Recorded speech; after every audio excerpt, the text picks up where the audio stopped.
Ерөнхий боловсролын сургуулийн бага ангид 4406 сурагч суралцж байгаа нь нийт суралцагчдын 49%-ийг эзэлж байгаа бол нийт багш нарын 31.9% нь бага ангийн багш нар байна.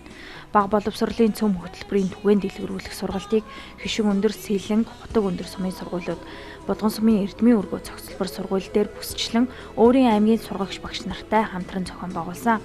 Тус арга хэмжээг зохион байгуулахад орон нутгийн хөгжлийн сангаас 5.4 сая төгрөгийг зарцууллаа.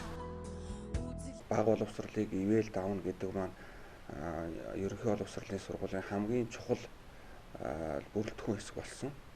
Бага боловсролоос бүх зүйлийг эхлэн анхаарч яана гэсэн санаа. Тэгэхээр хөрөнгө оруулалтын хувьд ихэвчлэн энэ үйл ажиллагаанууд явж байна. Тэгэхээр ер нь бол зүгээр хүнээс амжилт бүтээл нэхэхэд бол хамгийн чухал зүйл бол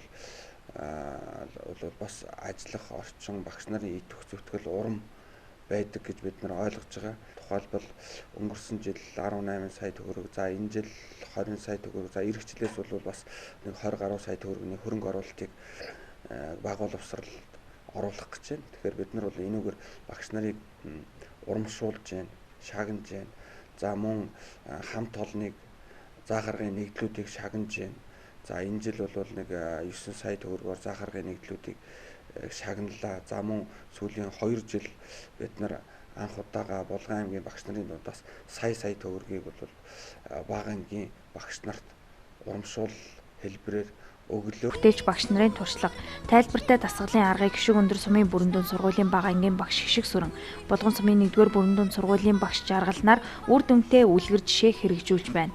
Эрдмийн өргөө цогцлбор сургуулийн бага ангийн багш Эренцаанд тус аргыг хэрэгжүүлж сурагчдаа 100% чадваржуулсны зэрэгцээ ангиараа уран уншигч хөгжимчин болж чадлаа. Цахим хэрэглэгдэхүүний улсын уралдаанд шалгарсан манай 6 хичээлийн баг сургалтын кино зөвлөмжийг бэлтгэн төслийн багт хүлээлгэн өгöd байна. Хамтдаа хөгжих хөтөлбөрийн хүрээнд ангийн номын сан байгуулан 200 орчим том, 1000 гаруй жижиг, 40 орчим номын богц бүтээж аялууллаа. Бага ангийн багш нар ажиллах орчиндөө хөгжиж судлаач багшийн тоо өмнөх жилээс 64% өссөн. Магистрт 12 багш элсэн суралцж байна. Хамтдаа хөгжих хөтөлбөр нь үндэсний хэмжээнд хэрэгжиж эхэлсэн бага боловсролын цөм хөтөлбөрийг хэрэгжүүлэхэд өндөр үр дүнтэй суурь болж чадлаа.